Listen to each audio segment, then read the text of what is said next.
So coming to next question, Prabhuji, there are a lot of apps on astrology, lot of like chatbots are there on Twitter, Instagram, which proclaims that they are giving astrological predictions. So how accurate actually is astrology, and should people really go for it and stop their work and focus on their like astrological charts? Well, astrology according to Vedas is definitely a science, and how it works is, your past karma, comes back to you, either good karma or bad karma. It comes back to you through, it is given to you through the workings of various planets and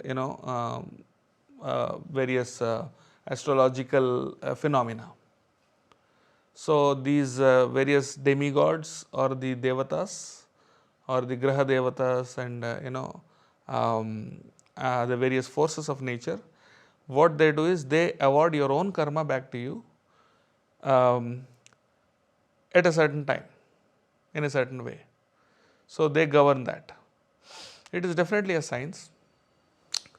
However, as I said, they can only reward what is your own karma.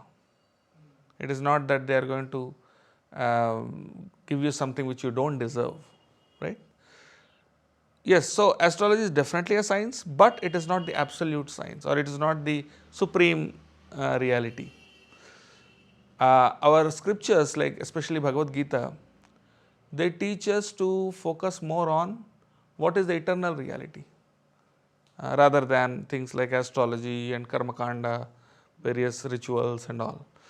Because at the end of the day, it is not your karma that actually liberates you, it is your spirituality, how you practice spirituality, how you cultivate spiritual knowledge and devotion.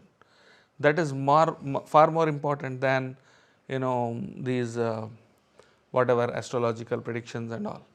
So if something is bound to happen, it is going to happen anyway.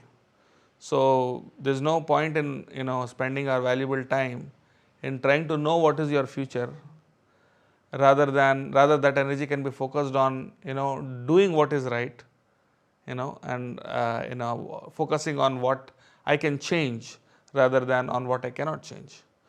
So yes, astrology, although it is a science, our scriptures do not recommend to focus too much on it. In fact, it is not even necessary, I would say, to even delve much into astrology, because after all, it is only a science of how you get back your own karma. Rather, if a person focuses on gaining spiritual knowledge, cultivating good habits, making spiritual progress, then that would yield lasting benefits. And as they say, if you worship God, then all the devatas, all the planets, constellations, they all become favorable. Even a negative situation becomes positive. Even sometimes when there is difficulty in life, that can ultimately become a blessing, where you learn something from it, you gain something out of it, right? On the other hand, even a so-called good situation may make you lazy, may make you irresponsible. So what is good and what is bad is not really determined by how we immediately feel about it. What we think is bad may turn out to be good, and vice versa.